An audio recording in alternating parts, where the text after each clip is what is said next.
স্বামীর যত্ন নিয়েন, স্বামীর জন্য সেজে গুজে থাকিয়েন না, ওকে বাধ্য করিয়েন না নতুন জামা কাপড় কিনে দিতে।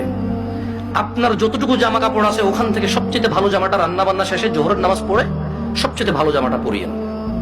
আপনার বাসায় যে অমুক তেল লাগবে তমুক তেল লাগবে চুলে দেওয়ার জন্য ওকে বাধ্য করিয়েন না।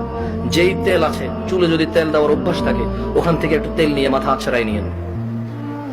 আর আপনার উপস্থিত যে জামা কাপড় আছে ওখান থেকে ভালো জামাটা পরিয়েন। স্বামী যখন ঘরে ঢুকবে মুচকি হেসে ওকে সালাম দিয়ে রিসিভ করিয়েন। ও যদি সালাম দিয়ে ঢোকার জ্ঞান রাখে, যোগ্যতা রাখে, অতটুকু ইবাদত করার যদি ওর মন মানসিকতা থাকে তো থাকলো, আর নাহলে আপনি ওকে রিসিভ করেন হাসি মুখে। ও গোসলে যাওয়ার আগে গামছা লুঙ্গিটা টয়লেটে দিয়ে আসিয়ে, গোসল থেকে বের হওয়ার সময় গামছা অথবা তোয়াল্লা প্রয়োজন হলে দিয়ে, এরপর জিজ্ঞেস করিয়েন ভাত কি খাবে এখন নাকি একটু পরে। যদি বলে যে পরে খাবে, কিছুক্ষণ পর আবার জিজ্ঞেস করেন ভাত খাবে কিনা। ও যদি পছন্দ করে যে ওর বাবা মা বোন এদের সাথে ভালো আচরণ করা, যদি ও পছন্দ করে আপনার পক্ষ থেকে, আপনি ওর বাবা মা বোন এদের সাথে ভালো আচরণ করিয়েন। ওরা যতই কটু কথা বলুক, আপনি ওর বাবা মা বোনের বিরুদ্ধে ওর কাছে বিচার দিয়েন না। যদি ও পছন্দ না করে বিচার, একটু সহ্য করিয়েন।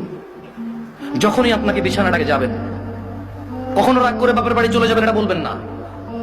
ও যদি আপনাকে বলে এবার তো অনেকদিন হয়েছে যাও না, 2-1 দিন ঘুরে আসো, সমস্যা নেই, তোমার বাবা মাও তো তোমাকে দেখেন অনেকদিন।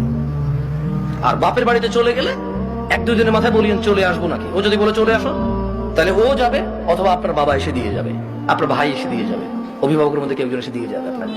এটা আপনি খেয়াল রাখবেন। যদিও আপনার প্রতি রাগ করে, আপনি উল্টা রাগ করিয়েন না। আপনি একটু ইতস্ত হইন, একটু নার্ভাস ফিল করিয়েন। আধা ঘন্টার মধ্যে যদি ও সরি না বলে, আপনি সরি বলে আবার ওর সাথে মিলিত হয়ে যান। আপনার স্বামী যদি বোকা মানুষ হয় তাহলেও ও আপনাকে আস্তে আস্তে পছন্দ করবে ইনশাআল্লাহ।